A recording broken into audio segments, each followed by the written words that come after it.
Hello YouTube world, this is Johnny Mo coming to you today with a special video. We're going to be talking about employees, 1099s, and workman's comp, and all of that. So stay tuned, jump into this video. We're going to be talking about what you need to know.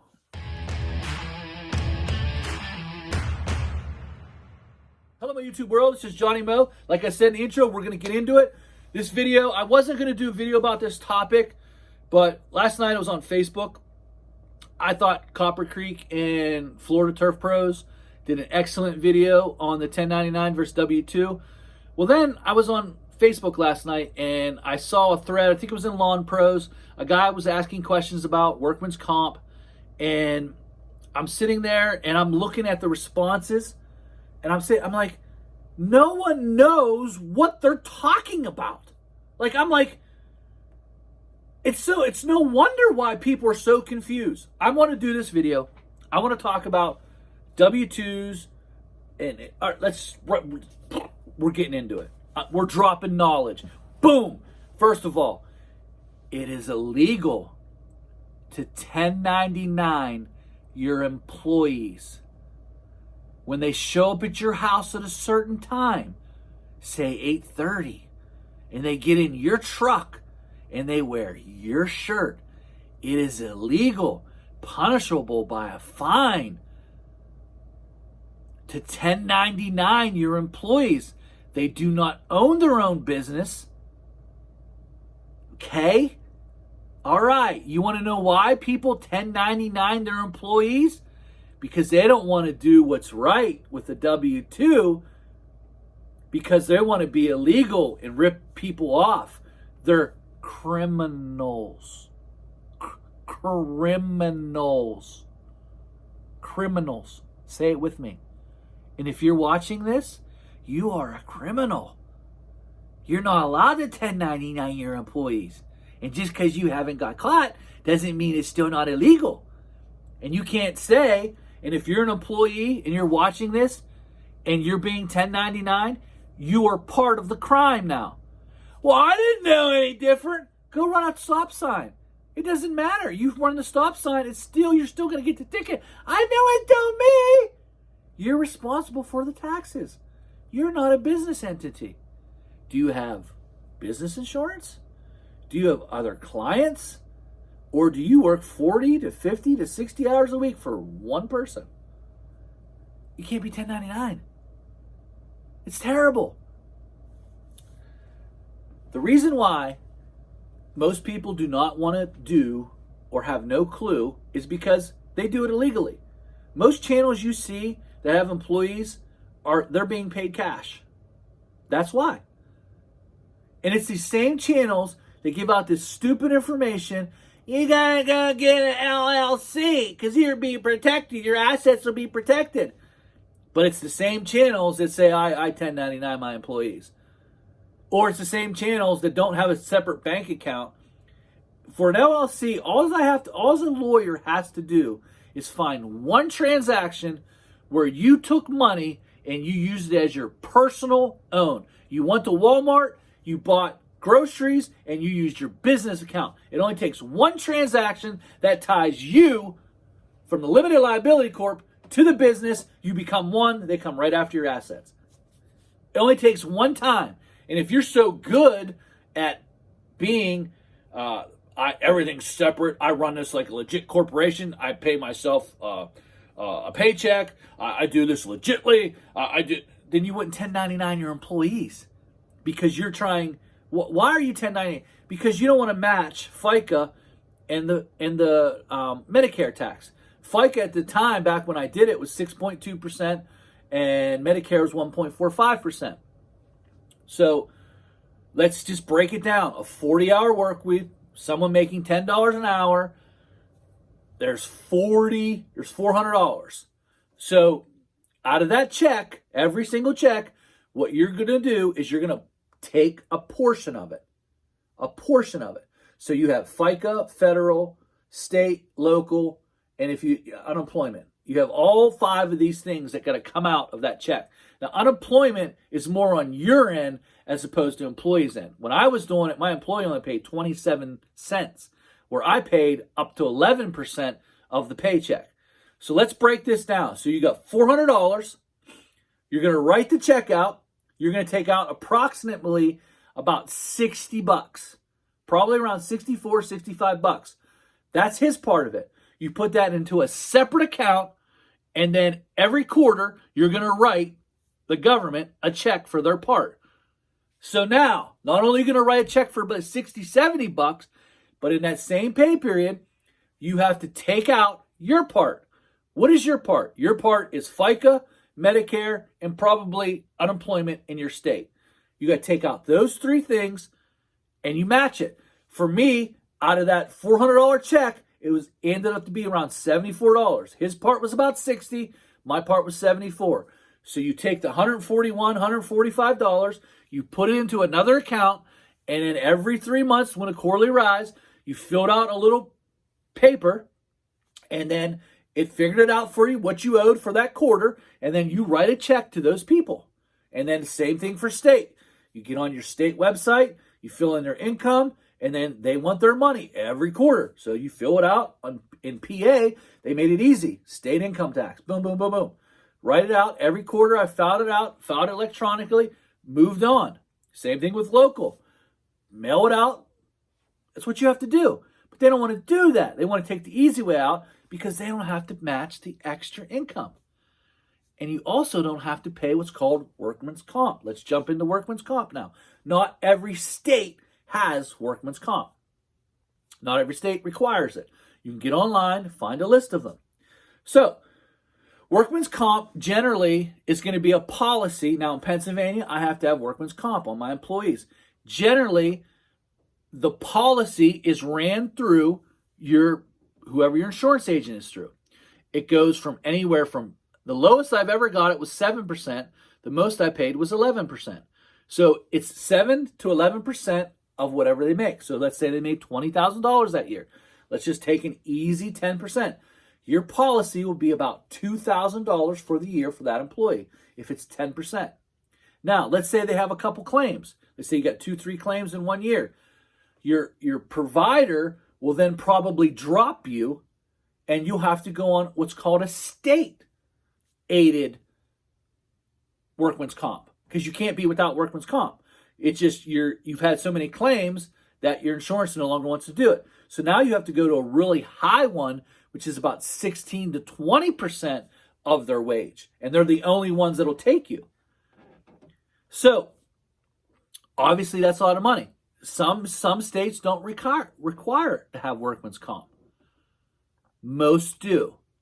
That's the reason why these guys want to get away with it. They want to pay their guys cash, and then they want to get on YouTube. They want to act like they know it all, and then they give information like this. Like the guy on Lawn Pros was just asking how much is workman's comp, and no one can answer him the question.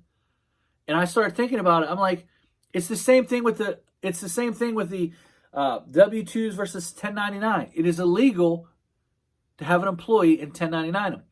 And here's something else that comes in. My insurance, at the end of every single year, they give me an audit. That audit wants me to put in there who I 1099. So if I had an employee I 1099, okay, I 1099 my employee, and he doesn't have general liability, I then have to pay more money in my general liability because he didn't have insurance. Guys, just do it the right way. If you're young out there and you're just starting, you shouldn't even have an employee. You should just do the work yourself. Do it yourself for a couple years. And then when you're ready, come back to this video and you'll get a basis on, okay, this is how much it's going to cost me. So basically, for an employee who made $10 an hour, $400 for the week, it's going to cost you about $475. That employee is going to cost about $75 extra, minus the workman's comp. The workman's comp is going to cost you an additional, we'll say 10%, $40.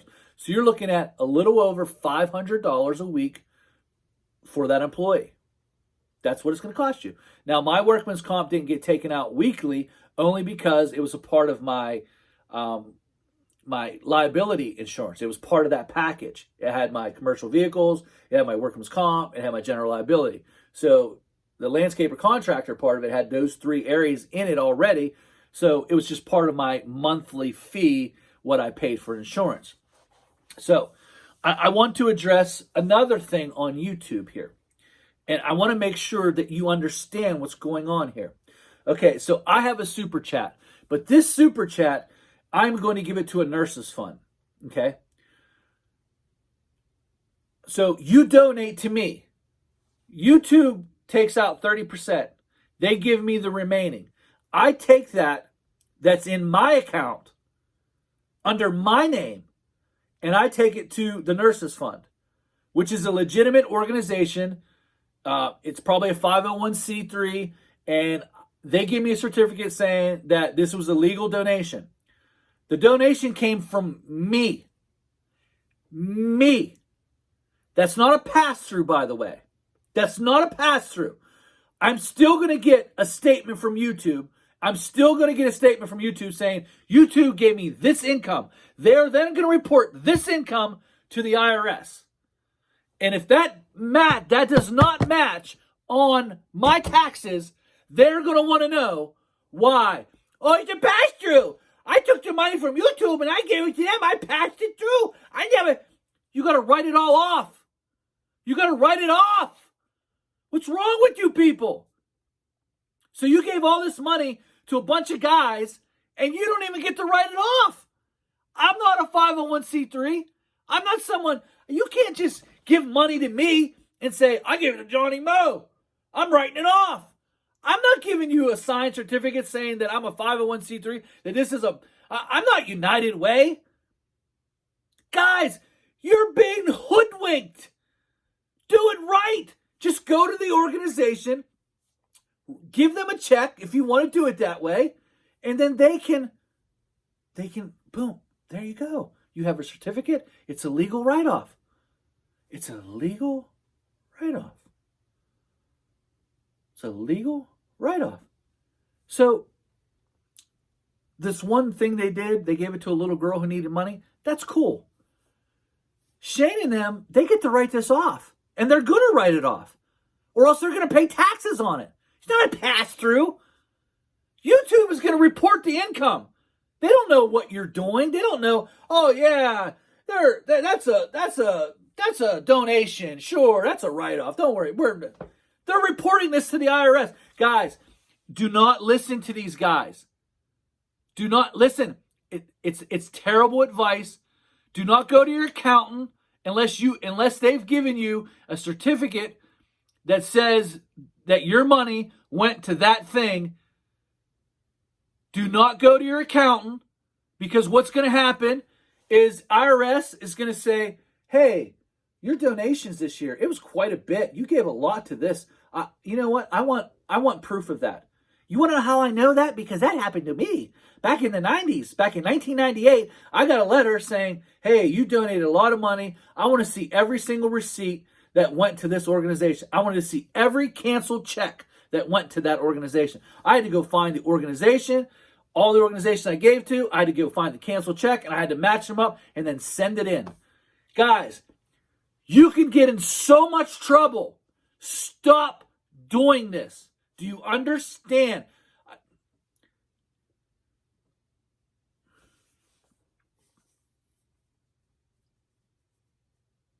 Guys, this is such bad information. It's terrible. So what's going to happen here? Let's say so-and-so gave to an organization. They're going to get a certificate saying that they gave $2,500 to so-and-so. That is a legal write-off for them. So what they're going to do when they go to their tax account, YouTube is going to give them a W-2 or W-1 or whatever. They're going to give them a financial statement that YouTube has paid out this much money to this individual.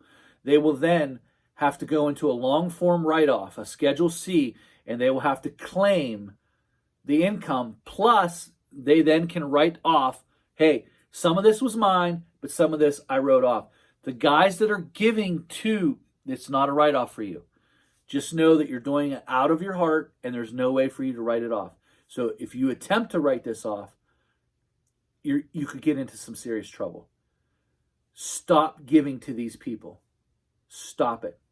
Stop it. If you want to give out of the bottom of your heart, you want to help someone out, just give it. Don't expect to write it off. That's cool. I get it. That's awesome. But they're going to write this off, guys. They get to write it off their taxes. You don't. And it's definitely not a pass-through. It's a pass-through. YouTube, it's a pass-through. I took it, I put it in my bank account, and I just passed it through. You don't have to claim it. Well, what are you going to do when YouTube reports to IRS that they gave you $6,000 income? You're going to have to write it off. You're going to have to go back to the sources and get the information, say, listen, YouTube did give me $6,000, but I donated that $6,000. It's going to have to be reported as income, and then you're going to have to Schedule C it and write it off as a donation, and then have proof of the donated money. Guys, that's my time. I want you to please listen to what I said. This got spurred on by a forum that I was looking at, and no one can answer the workman's comp thing. And there's so much bad advice out there. Honestly, I would even fact check me. Don't even use me, just fact check me. Because I'm at a point now where it's so bad, the advice is so bad, it can land you in jail. Tax evasion. Honestly, guys, it's not a joke. It's not a joke. You know, the government is looking for reasons to... It's just not a joke, guys. You get that call from the IRS. I remember when that came in 1998, and I looked, or 99, or whenever it came, and I looked at that. I was so nervous. I was like, oh my God, what did I do? I had to go to my accountant, and we back-checked everything. It was so awesome, I didn't even claim everything that I had wrote off. I forgot that I gave, because I looked back through my checking account, and I was, man, I gave to this person, this person, this person. And then I went back and I gathered all those checks. I went and got every check for that whole year that I gave to those things. It ended up even being more than I actually claimed. And I sent that all in, and everything went good. But when that envelope comes, or they come knocking on your door, you want to know that you did it right, and you want to know that you're taking good, sound advice. It's illegal to 1099 your employees. It's fraud. It's actually fraud. And just because you're an employee, if you're an employee and you've been 1099 and you're following through with this and you don't own your own business, realize that you're on the hook too now. You are on the hook. And you're being gypped. You're being gypped out of your Social Security. And I feel terrible. I feel terrible that the advice is even out there. So that's my time. We got more videos coming out this week. Check us out. If you're definitely not on my Instagram, it's JohnnyMo1. Check us out. Later.